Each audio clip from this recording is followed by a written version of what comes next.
मेरे को लग रहा था कर लेंगे, आसान है, नीट ही तो है, क्या है ऐसा। मैंने सितंबर से तैयारी शुरू की तो मेरे पास 6-7 महीने थे अप्रोक्स।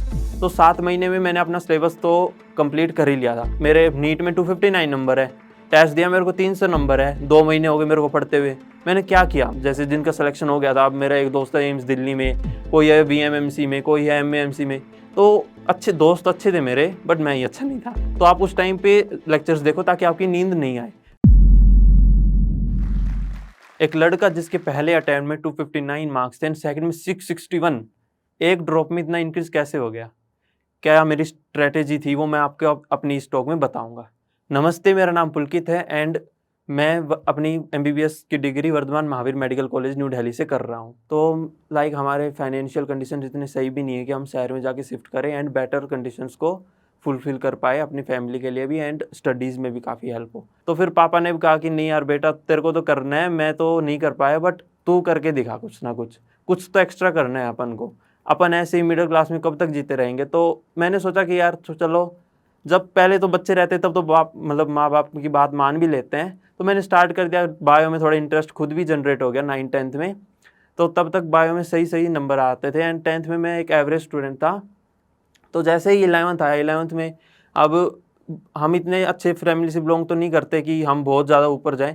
तो हमने कोई नॉर्मल कोचिंग क्लासेस ज्वाइन कर ली एंड उसमें मैं चला गया। तो कोविड का टाइम आ गया था, तो उससे एक फ़ोन का भी चाहिए था, तो फ़ोन आ गया मेरे पास। तो फ़ोन आने से क्या होना, डिस्ट्रैक्शंस तो बहुत ज़्यादा आ गई मेरे पास, इतनी ज़्यादा कि पहले तो स्टार्टिंग में सोचा था कि मैं एम्स ही जाना है, एम्स से नीचे तो कुछ जाना ही नहीं है, एम्स ही चाहिए जो चाहिए, उसके नीचे तो क्या ही करेंगे एम्स लेके। तो फिर मैंने बहुत ज़्यादा मॉड्यूल ले लिए, बहुत ज़्यादा बुक्स खरीद ली एंड उन्हीं को करता रहा कि 1-2 महीने तो स्मूथली चला। फिर उसके बाद क्या है, सिलेबस इतना ज़्यादा हो गया एंड टाइम इतना सा, तो मैनेज नहीं हो पाया। तो मैनेज नहीं हो रहा तो मैंने बैकलॉग तो होना ही था, क्योंकि इतनी ज़्यादा बुक्स ले ली थी मैंने, 5-6 बुक्स करता था एक ही चैप्टर को। तो इससे फ़ायदा ये, पहले तो 3 चैप्टर तो अच्छे हो गए, बट इतना ज़्यादा सिलेबस हो गया, उसको मैनेज कैसे करूँ? तो बैकलॉग हो गया मेरा। अब बैकलॉग हो गया तो टेस्ट में नंबर तो कमाएंगे, क्योंकि टेस्ट के सिलेबस के अकॉर्डिंग डेट पे सिलेबस कंप्लीट नहीं हो रहा। तो नंबर कम आए तो रिग्रेट होगा कि रिग्रेट तो भाई नंबर कैसे आ गए 700 में, हमारे भाई एम्स कब मिलेगा? एम्स तो तब मिलेगा ना जब 710 आएंगे, 700 आएंगे। मेरे आ रहे 400 में थोड़ी सिलेक्शन होगा। तो वो ये रिग्रेट हुआ काफ़ी। एक जैसे आज टेस्ट दिया मैं, 2-3 दिन रिग्रेट में निकाल दिए, उससे तो कुछ फ़ायदा होगा नहीं। तो रिग्रेट निकाला, फिर वो ये बैकलॉग बढ़ता गया। बैकलॉग ऐसी चीज़ है जिसको अगर आप अभी टैकल नहीं करोगे ना तो वो बढ़ता जाएगा। ये मेरे को बात तब तो नहीं पता थी, अब पता चल गई एंड तभी आपको बता रहा हूँ कि आप अब बैकलॉग है तो अभी से करना शुरू करो, उसको एक्सटेंड मत करो। तो बैकलॉग हो गया मेरा। तो बैकलॉग होता, फिर रिग्रेट हो गया कि बैकलॉग हो रहा है, पिछले टेस्ट में नंबर नहीं आए, अब कैसे आएंगे? तो ये रिग्रेट वाली साइकिल है ना, कभी कंप्लीट नहीं हुई मेरी। तो भाई 1.5 साल 2 साल में हुई नहीं, आपकी हो जाए तो अच्छा है। तो अब क्या है कि टेस्ट दे रहे हैं, नंबर नहीं आ रहे, तो धीरे धीरे क्या होता है ना कि ऐसा लगने लगता है कि मैं वर्थ इट ही नहीं हूँ। ये जो सपना है ना ये किसी और के लिए है, मैं तो नहीं करने वाला, मेरे से होगा ही नहीं इतना। तो फिर वही है कि फ़ोन आ गया था हाथ में। अब ऐसा है ना कि जब भी हम कुछ अलग किसी से पीछा छुड़वाना हो तो हम कुछ और करने लग जाते हैं। तो मेरा एडिक्शन बढ़ने लग गया फ़ोन से। जैसे ही मैं पढ़ाई से थोड़ा फोकस हटने लगा, फ़ोन पे एडिक्शन बढ़ता गया, मैं इंस्टा चलाने लग गया और भी बहुत ज़्यादा सोशल मीडिया ज्वाइन कर ली। तो दिन में 13-14 घंटे तो आराम से ख़राब थे मेरे। 13-14 घंटे ख़राब हो रहे हैं। फिर सो जाता था बचते, बंक मार लेता था क्लासेस में। टोटल वेस्ट था मेरा 2 साल। फिर अब जैसे चल रहे हैं तो चल रहे हैं, धीरे धीरे एक टाइम आता है जब आपको रियलाइज़ हो जाता है नहीं यार तू गलत पाथ पे, तेरे को सही पाथ पे तो जाना पड़ेगा। तो ये टाइम था मेरा 12th मिड में। तब तक तो मैंने सब कुछ साफ हो गया, मेरा 1.5 साल का बैकलॉग था, कैसे कंप्लीट होगा इतनी चिंता थी। अब लगेगा कि नहीं यार कुछ तो करना है। अब देख, 2 ऑप्शन थे मेरे पास, एक तो मैं नीट कर सकता था, दूसरा मैं बोर्ड्स। तो बोर्ड्स और नीट, 2 चूज करने थे मेरे पास। नीट का था 1.5 साल का बैकलॉग, बोर्ड्स का था 6 महीने का बैकलॉग। मेरे को आसान लगा कि बोर्ड्स कर लेते हैं, नीट तो ड्रॉप में भी हो जाएगा, वैसे भी फ्रेशर का कहाँ ही सिलेक्शन होता है, सब बच्चे ड्रॉप लेके आते हैं इधर। तो मैंने सोचा बोर्ड्स कर लेते हैं, बोर्ड्स में अच्छे परसेंटेज आ जाएगी, बीएससी करेंगे तो बीएससी कर लेंगे, नहीं देख लेंगे ड्रॉप लेना है तो ड्रॉप ले लेंगे। तो मैंने थोड़ा बहुत किया, बट वही है ना, इतना डिस्ट्रैक्टेड बंदा अगर आज से पढ़ने बैठेगा तो भी वो कब तक पढ़ लेगा? वो जैसे मैं पढ़ता था तो शुरुआत में 2-3 घंटे पढ़ रहा हूँ, धीरे धीरे 4 करे 5 करे, ज़्यादा एफर्ट्स तो नहीं लगाए, बट 4-5 घंटे में पढ़ लेता था दिन के। बट उससे भी इतना है कि ज़्यादा अच्छा तो रिजल्ट नहीं आया, 12th में भी 80% ही आए मेरे। बट ये था कि हाँ, मैं थोड़ा पढ़ने का वो तो हो गया था, फ़ोन भी थोड़ा थोड़ा धीरे धीरे कम किया, इतना बुरा हाल नहीं था जितना पहले था। तो अब ड्रॉप लग गया, अब ड्रॉप तो लगना ही था। अब मेरे भाई इतना ख़राब हुआ था ना नीट का पेपर, मैंने अपने मार्क्स भी कैलकुलेट नहीं किए कि यार कितने आएंगे, क्योंकि पता था देख 400 आए या 200 आए उससे फ़र्क नहीं पड़ेगा, अब तो ड्रॉपर कहलाएगा, बात ये है। तो मेरे एक्चुअल मार्क्स थे 259 नीट में, एंड ये भी मेरे को रिजल्ट आने के बाद ही पता चला कि हाँ मैं इतने मार्क्स है मेरे, एंड सिलेक्शन तो होने वाला, ये तो पहले पता था सिलेक्शन नहीं होगा। तो अब है कि मैंने ये तो सोचा था कि यार ड्रॉप लगेगा तो थोड़े दिन बाद तैयारी शुरू कर देंगे, अब थोड़ा मौज मस्ती कर लेते हैं, सब बच्चे घूमने जा रहे हैं, हम भी घूम लेंगे थोड़े दिन। तो ऐसे ऐसे करके मैंने 1-2 महीने वैसे वेस्ट कर दिए, थोड़ा थोड़ा पढ़ता था, लाइक दिन में कभी 2-3 दिन में एक चैप्टर पढ़ लिया बायो का, ऐसे मतलब इतना सीरियस नहीं था मैं कि हाँ कि मैं बहुत ज़्यादा कुछ करना है, मेरे को लग रहा था कर लेंगे, आसान है, नीट ही तो है, क्या है ऐसा। तो अब एक रियलाइजेशन पॉइंट ऐसा आया था मेरा, जैसे आई थिंक मेरे 1-2 महीने हो गए थे जब हमारा पेपर हो गया था एंड रिजल्ट भी आ चुका था। तो जैसे रिजल्ट आने के बाद टॉपर्स के इंटरव्यू आ जाते हैं ना हर जगह, तो एक दिन मेरे पापा टॉपर का इंटरव्यू देख रहा था, तो मेरे को लगा कि यार देख मैंने ऐसे क्या कर दिया जो मैं इस जगह पे नहीं हूँ, लाइक वो इतनी मेहनत कर रहे हो एंड हमारी नीड्स को फुलफिल करने के लिए वो खेती बाड़ी कर रहे हैं, मतलब एफर्ट्स हर तरह से लगा रहे हैं, मतलब जितना उनको कर सकते थे ना उससे उन्होंने कहीं ज़्यादा ही किया है, इतना लग रहा था मेरे को। तो लाइक दुख तो होता है यार, मतलब कितना भी कहो दुख तो हर किसी को होता है कि यार मैं भी कुछ करना चाहता हूँ, बट वो है कोई कोई 1-2 दिन के लिए दुख मना लेता है, कोई बहुत ज़्यादा सीरियस हो जाता है उसी बात पे। तो मेरे को दुख तो हुआ कि यार नहीं यार ऐसे तो काम नहीं चलेगा, कब तक दोस्तों के साथ घूमेंगे, कब तक घर वालों के मतलब एज अ बर्डन ही पड़े रहेंगे कि यार ये तो कुछ कर नहीं रहा, वो पैसे लगाए जा रहे हैं, हम वेस्ट करे जा रहे हैं, हम यूट्यूब मतलब जो भी यूट्यूब इंस्टाग्राम जो भी डिस्ट्रैक्शन उस पर अपना टाइम वेस्ट कर रहे हैं। तो मेरे को एक भाई बहुत इंपॉर्टेंट बात याद है, मेरे पापा ने कहा था, मैं लाइक छत पे पढ़ता था तो मैं छत पे जा रहा था, तो उन्होंने कहा कि बेटा यार तू मेहनत कर, ठीक है, तेरा रिजल्ट आएगा, मुझे भरोसा है तुझ पे, तेरा रिजल्ट पक्का आएगा, ठीक है, तू बस थोड़ा अच्छे से पढ़ा कर।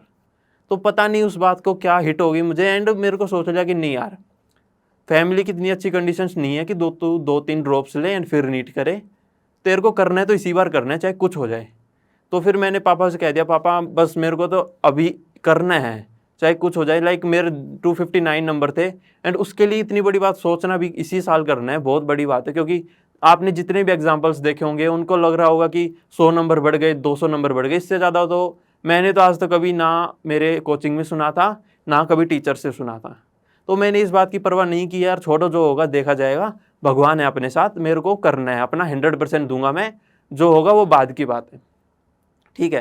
तो फिर उसके बाद मैंने अपनी तैयारी शुरू कर दी। तो पहले तो था कि मैंने गलतियां क्या की अपने ड्रॉप ईयर में जो स्टार्ट कर रहे हैं, उससे पहले पता लगाओ ना कि हमने 2 साल वेस्ट किए तो क्यों किए। तो हमने देख मैंने तो सबसे पहले अपना मेन रीज़न था कि मेरा फ़ोन था, फ़ोन का एडिक्शन भाई मेरे को तो इतना ज़्यादा था ना, मेरे को लगा कि इसको तो छोड़ना ही पड़ेगा, वरना सिलेक्शन तो भूल जा, सिलेक्शन छोड़ तेरे 400 नंबर भी नहीं आएंगे। तो फ़ोन मैंने धीरे धीरे ऐप लॉक, जैसे ऐप लॉकिंग होती है ना कि आप लॉक कर सकते हो ऐप को, तो मैंने वो ट्राई किया, बट हमारी आदत होती है ना कि यार चलो थोड़ी देर चला ले, 5 मिनट चला ले, उसके बाद जो होगा वो देखा जाएगा, 5 मिनट चला ले, बस 5 मिनट रील स्क्रॉल कर ले। तो वही है, मैं 5-5 मिनट के नाम पे उसका टाइमर बढ़ाता रहा 2 घंटे तक इंस्टा चलाया आराम से, फिर रिग्रेट हो रहा है यार तूने शुरुआती दिन की खराब कर दी, अब तो पूरा दिन खराब हो गया तेरा। तो वही है कि लाइक मेरा 2 दिन 3 दिन ऐसे ही लगता रहा कि नहीं यार फ़ोन, जैसे सीरियस तो हो चुका था मैं, बट टाइम लगता है ना, हम सीरियसनेस को भी कितनी अच्छे तरीके से डील कर रहे हैं उसमें टाइम लगता है। तो मैंने देखा कि हाँ अब फ़ोन अगर साथ रहेगा तो पढ़ना मुश्किल है तेरा, एंड रिजल्ट्स अच्छे चाहिए तो भाई काम भी अच्छा करना पड़ेगा, डिस्ट्रैक्शन भी अच्छे से हटा। तो मैंने सोचा कि फ़ोन को चलो साइड में छोड़ते हैं, फ़ोन से लेना ही क्यों फ़ोन हाथ में, जब हम किसी और तरीके से पढ़ सकते हैं, हम अच्छा तरीका अप्लाई कर सकते हैं, तो फ़ोन यूज़ क्यों करना। तो मैंने अपने पापा से कह दिया कि यार पापा मुझसे कंट्रोल नहीं हो रहा, एंड मेरी ये दिक्कत है, मैं फ़ोन जब भी चलाता हूँ ना 3-4 घंटे तो आराम से वेस्ट हो जाते हैं, फिर मेरे को अच्छा नहीं लगता कि यार तूने दिन की शुरुआत ही गलत करी है, अब तू अब नहीं पढ़ रहा तो पूरे दिन तेरा खराब ही जाएगा। तो ऐसी थिंकिंग होती थी मेरी, एंड वो ये सबकी थिंकिंग तो अलग अलग होती है ना, एंड आई थिंक ये सबके साथ होता होगा कि अगर आप दिन की शुरुआत अच्छे नहीं करे तो आपको लगता है कि यार आज को तो पूरा दिन खराब ही जाएगा। फिर मैंने अपने पापा से कह दिया यार आप फ़ोन ले लो, मुझे फ़ोन नहीं चाहिए, जो भी काम होगा मैं आपके फ़ोन से कर लूँगा। तो अब देखो मैंने अब 2 ऑप्शन थे, पापा ने कहा कि यार कोचिंग में डाल दूँ तुझे, तो मेरे को लगा कि यार देख कोचिंग में तो मैं देख आया कि यार कैसा होता है, फिर वही सीन होगा, घर से बाहर रहना पड़ेगा तो फ़ोन भी रखना पड़ेगा, तो फ़ोन रखेंगे फिर वही 2 साल जो पीछे हुआ था वही अब दोबारा शुरू हो जाएगा। तो मैंने मना कर दिया, यार पापा मुझे कोचिंग तो नहीं चाहिए, कोचिंग के नोट्स है, मैंने तो बनाए नहीं थे क्योंकि यार क्लासेस बंक करता था मैं कहाँ से नोट्स बनाऊंगा। तो मैंने अपने दोस्तों से कह दिया कि तुम अपने नोट्स भेज दो, जैसे जिनका सिलेक्शन हो गया था। अब मेरा एक दोस्त है एम्स दिल्ली में, कोई है VMMC में, कोई है MAMC में। तो अच्छे दोस्त अच्छे थे मेरे, बट मैं ही अच्छा नहीं था। तो उनसे मैंने अपने नोट्स मांग लिए कि यार तुम अपने नोट्स दे दो, मैं अपने पढ़ लूँगा। तो फिर मैंने पापा से कह दिया, यार आप फ़ोन तो रख लो अपने पास, मैं आपके फ़ोन को यूज़ कर लूँगा लेक्चर्स, क्योंकि देख कंसेप्ट बिल्ड करना पड़ता है पहले। कंसेप्ट मेरे जीरो थे क्योंकि क्लासेज मैंने ली नहीं, सब कुछ ख़राब था। तो कंसेप्ट के लिए मैंने यूट्यूब को चूज़ किया, क्योंकि यूट्यूब भी काफ़ी अच्छा प्लेटफॉर्म है पढ़ने के लिए। तो मैंने अपना जो फ्री लेक्चर्स होते हैं मैंने वो चूज़ कर लिए, मैं उनको देखता था। एंड मैं कैसे देखता था ना, फ़ोन तो मेरे पास था नहीं, तो पापा के फ़ोन से लेक्चर्स को डाउनलोड करके अपने पेन ड्राइव में डाल दिया, एंड पेन ड्राइव को LED से लगा के मैं देख लेता था। तो ऐसे में बिल्कुल अपने सजेशंस, मतलब जो यूट्यूब पे सजेशन आएंगे उनसे भी डिस्ट्रक्शन खत्म, एंड हर चीज़ से डिस्ट्रक्शन खत्म हो गई मेरी। मैं जब मेरा मन करता था तब पढ़ता था। लाइक मैं यूट्यूब के लेक्चर्स तभी प्रेफर करता था, जैसे मान लो आप सुबह उठते हो एंड आपको जिस टाइम पे डिस्ट्रैक्टेड सबसे ज़्यादा फील होता है। लाइक अगर आप सो रहे हो, उसके बाद उठोगे, तब आपको चाहिए कि यार थोड़ी देर और सो लेता हूँ, तो आप उस टाइम पे लेक्चर्स देखो ताकि आपकी नींद नहीं आए। मैं कैसे करता था, मैं जैसे उठता था फिर 2-3 घंटे पढ़ लिया, तो फिर उसके बाद खाना खाता था, एंड तब नींद आती है मोस्ट प्रोबेबली, खाने के बाद तो नींद आती है। तो मैं तब लेक्चर्स को प्रेफर करता था, ताकि मैं उनकी वॉल्यूम थोड़ी हाई कर लेता था, ताकि ऐसा लगता रहे हाँ कि मैं इंटरेक्ट कर रहा हूँ किसी से। ऐसा ना हो कि पढ़ रहा हूँ एंड फिर उससे नींद आ जाए। तो मैं उस टाइम पे अपने लेक्चर्स देखता था, दिन के 2-3 लेक्चर्स देखता था, एंड आराम से मतलब धीरे धीरे सॉफ्टली अपना सिलेबस शुरू कर दिया। तो अब बारी आती है कि टेस्ट कैसे। अब टेस्ट का मैंने क्या किया था, मैं टेस्ट जो PDF होती है ना, मैं उनका डाउनलोड कर लेता था, एंड उनका भी प्रिंट आउट निकलवा के, बिल्कुल मतलब फ़ोन तो ऐसा था कि फ़ोन छू लिया तो पाप हो गया, मेरे को फ़ोन तो छूना ही नहीं, तो बिल्कुल कट आउट करना पड़ा। एंड टेस्ट भी मैंने ऑफलाइन अपने PDF को प्रिंट करवा के दिए थे। फिर है कि अब अगर आप जैसे जर्नी आप चल रहे हो तो आपको बहुत ज़्यादा बीच में दिक्कत आएंगी। जैसे मैंने टेस्ट दिए थे तब मेरे नंबर भी इतने अच्छे नहीं आ रहे थे। लाइक मैंने पहला टेस्ट दिया था तो मेरे को याद है मेरे 300 कुछ नंबर आए थे। तो अब देखो मेरे को क्या लगा कि यार मेरे नीट में 259 नंबर है, टेस्ट दिया मेरे को 300 नंबर है, 2 महीने हो गए मेरे को पढ़ते हुए। मैंने क्या किया, मतलब 2 महीने पढ़े मेरे को 85 नंबर इंक्रीज हुए, तो ऐसे तो कितने साल लग जाएंगे। तो मेरे को लगा कि यार, मैंने अपने दोस्त से पूछा कि ऐसे मतलब क्या करूं। तो उन्होंने सजेस्ट किया कि तू थोड़े दिन के लिए टेस्ट देना बंद कर दे, क्योंकि देखो टेस्ट देने में क्या है ना कि एक लेवल वाइज होता है। आप टेस्ट नंबर आपको एकदम से नहीं बढ़ेंगे, आप जितनी मेहनत कर रहे हो ना उसका रिजल्ट आपको हो सकता है अब ना मिले लेकिन बाद में मिल जाए। तो लेवल ऐसे होता है कि यार आपको 250 नंबर का लेवल है मेरा, तब अब मैं बहुत ज़्यादा मेहनत करके अपना लेवल इंक्रीज करूँगा ना, तब जाके 400 आएंगे। ठीक है, और लेवल बनाने में टाइम लगता है भाई। ऐसा नहीं है कि आप एक दिन पढ़ लिया आपका 600 आ जाए सीधा, ऐसे नहीं होता। लेवल बनेगा आपका 300 का बनेगा, 400 का बनेगा, पता नहीं क्या सिस्टम है, बट है ऐसा होता है। लाइक आपको महसूस होता होगा कि आप बहुत ज़्यादा मेहनत कर रहे हो बट आपके मार्क्स इतने इंक्रीज नहीं हो रहे, तो वही है, आप उसको मार्क्स को मत छोड़ो यार। मार्क्स तो क्या है, मार्क्स तो नीट का मैटर करेगा ना। 250 आ रहे 300 आ रहे कोई मैटर करता है, नहीं करता। अगर आप मेहनत करते रहोगे तो एक दिन ऐसा भी आएगा आपका 600 भी आएंगे। ठीक है, तो मैंने उसके कहने से अपना टेस्ट तो छोड़ दिया। लाइक थोड़े दिन छोड़ देते हैं उसके बाद कर लेंगे। उसने कहा था अपने 2-3-4 महीने 5 महीने में जितने भी है तेरे पास। मैंने सितंबर से तैयारी शुरू की तो मेरे पास 6-7 महीने थे अप्रोक्स। तो 7 महीने में मैंने अपना सिलेबस तो कंप्लीट कर ही लिया था। लाइक मैंने सितंबर से शुरू किया था एंड मेरा जनवरी फेब का एंड तक हो गया था मेरा सिलेबस कंप्लीट। तो फेब एंड में मैंने अपने टेस्ट शुरू कर दिए थे, पार्ट टेस्ट भी दिए थे, लेकिन वो ये मैं इतना फ्रिक्वेंटली नहीं था टेस्ट पे, क्योंकि वो है ना मेरा नंबर इंक्रीज नहीं हो रहे। फिर रिग्रेट होगा तो उससे फ़ायदा क्या है, मेरा टाइम ही ख़राब हो रहा है। देखो रिग्रेट का तो आप बिल्कुल सोचो ही मत, रिग्रेट करना है। अगर आप मान लो 30 टेस्ट दे रहे हो, उसमें आप नंबर कमा रहे हो, तो आप एक दिन मान लो रिग्रेट कर रहे हो। 30 टेस्ट के लिए आप 30 दिन लगेंगे, और 30 दिन में भाई आप 3 बार रिवीजन कर सकते हो।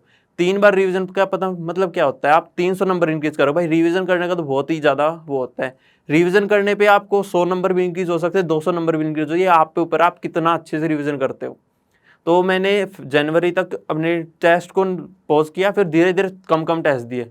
लाइक जनवरी से फेब तक मेरा मोस्टली फेब एंड तक सारा सिलेबस कंप्लीट, एंड जनवरी से फरवरी मैंने पार्ट टेस्ट दिए थे। लाइक 2-3 टेस्ट दे लिए, 4 टेस्ट दिए होंगे लाइक 2 महीने में अप्रोक्स। तो ऐसा था कि टेस्ट हो गया। अब डाउनफॉल्स आते रहते हैं आपकी, जैसे जर्नी ऐसे नहीं चलती आपकी, ऐसे ऐसे ऐसे चलती रहती है। डाउनफॉल्स में आप जैसे डिमोटिवेशन आएगी, कभी कभी पढ़ने का मन नहीं कर रहा, लग रहा है यार देख वो एमएमसी में मौज कर रहा है, वो एम्स दिल्ली में गया, तू यहाँ पे दोबारा वही चैप्टर्स खोल के बैठा है, कब तक चलेगा ऐसा। तो डाउनफॉल्स आता है यार, सबके आगे आता है। एंड देख फ़ोन मैंने बंद कर दिया तो दोस्त मेरे थे नहीं, दोस्तों से इंटरेक्शन काफ़ी कम हो गई थी, लाइक ना बराबर हुई थी। आपका कोई बैचमेट है एंड आप उसका नंबर जैसे उसके 700 आ रहे हैं, आपके 400 आ रहे हैं, तो अच्छा नहीं लगेगा आपको ऑब्वियसली। तो मैं उसको क्या करता था, कोई भी प्रॉब्लम है मैं उसको लिखता था, and as a guide, as a mentor, as a दोस्त, जो भी हो, एज अ मतलब अपने आप को गाइड करने का एज अ टीचर खुद ही बन जाता था। लाइक मैंने प्रॉब्लम लिखी तो सॉल्यूशन भी मैं ही दूंगा, ऐसा था।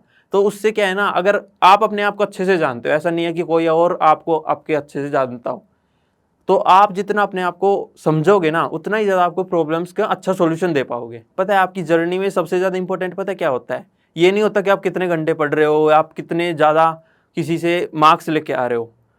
आपकी जर्नी में सबसे ज़्यादा इंपॉर्टेंट है आप अपने आप पे कितना भरोसा रख रहे हो, ठीक है? आप अपने आप पे जितना ज़्यादा भरोसा रखोगे ना, उतने ही ज़्यादा आपके मार्क्स इंक्रीज होंगे। लाइक देखो, जितना पॉजिटिव रहोगे ना, देखो ये किसी ने सही बात की है कि पॉजिटिव रहने से फ़ायदा तो होता है, बहुत ज़्यादा होता है, कम नहीं होता। मेरी जर्नी में मैं बताऊं तो सबसे ज़्यादा इफेक्ट इसी से रहा है कि मैं अपने आप को पॉजिटिव रखने की कोशिश करता था एंड डीमोटिवेट नहीं होने देता था। थैंक यू जोस्टॉक नीट फॉर इनवाइटिंग मी, ताकि मैं अपनी जर्नी भी आपके साथ शेयर कर सकूं एंड इससे आपको भी होप मिलेगी कि यार हाँ, हर कुछ पॉसिबल है, ऐसा कुछ नहीं है कि हर कोई चीज़ इम्पॉसिबल है। आप कर सकते हो, वो आप में अंदर है। जिस दिन आप अपने अंदर से मोटिवेशन लेके आने लग गए ना, उस दिन आपको किसी और की ज़रूरत नहीं पड़ेगी। Thank you.